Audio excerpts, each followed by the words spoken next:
ഞാൻ 17 എന്ന് പറഞ്ഞാൽ ഒരു ചെറുപ്പക്കാരൻ അവനെ ആരും പ്രത്യേകം കൊണ്ടുവന്നല്ല. പക്ഷെ അവന് മനസ്സിലാവുന്നത് ഈ രാഷ്ട്രീയമായ VS-ന്റെ നിലപാടാണ് പുതിയ തലമുറ.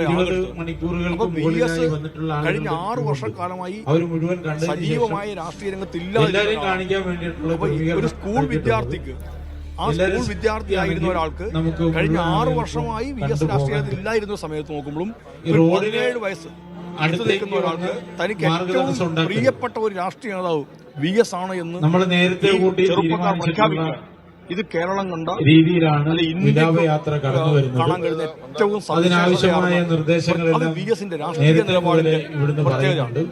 കേരളത്തിൽ പ്രതിപക്ഷം എന്ന് പറഞ്ഞാൽ സാധാരണഗതിയിൽ പാർട്ടികളായിട്ടുള്ളത് ആ പാർട്ടികൾ സ്വീകരിക്കുന്ന സമരങ്ങളും അവരുടെ അജണ്ടകളും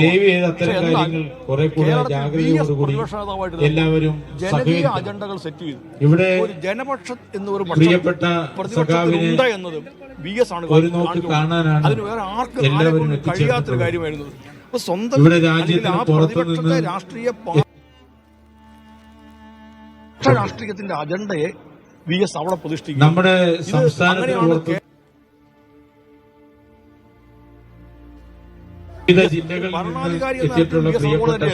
ഈ നിലപാടുകൾ അല്പം പോലും വെള്ളം ചേർക്കാതെയാണ് VS കേരളം കാണുന്നത്. ഇതൊക്കെ ഒരു ചെറിയ കാര്യമാണ്. പരിസ്ഥിതി രാഷ്ട്രീയത്തെ പൊതു രാഷ്ട്രീയത്തിന്റെ അജണ്ടയിൽ VS ഉൾച്ചേർത്ത് വെച്ചു.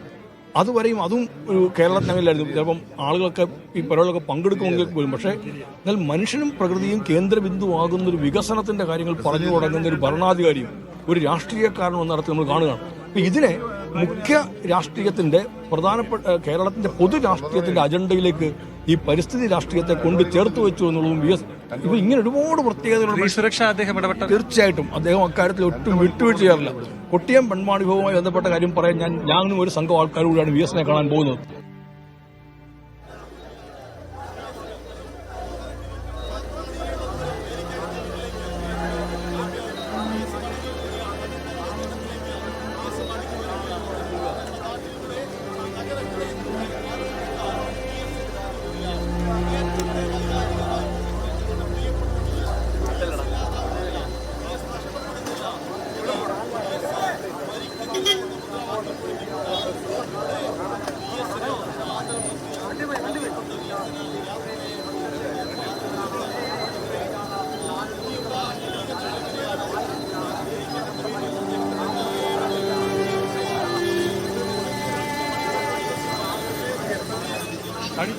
എനിക്ക് തോന്നിയിട്ടുള്ളത് നികത്താനാവാത്ത വിടവാണിത്.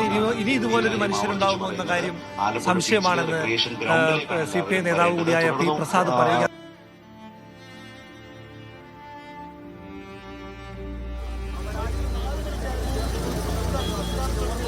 നേതാക്കളൊക്കെ VS-നെ അനുസ്മരിക്കുകയാണ്. ഇതുപോലൊരു നേതാവ് ഇനി ഉണ്ടാകുമോ എന്നുള്ള സംശയം അത് ജനങ്ങളടക്കം പ്രകടിപ്പിക്കുന്നത് നമ്മൾ കണ്ടു. അവരുടെ സ്നേഹപ്രകടനങ്ങൾ കണ്ടു. അവർ VS-ന് എന്തും നൽകാനായി തയ്യാറായി വന്നിരിക്കുന്ന ഒരു ജനസഞ്ചയത്തെയാണ് തെരുവോരങ്ങളിലടക്കം നമ്മൾ കാണുന്നത്.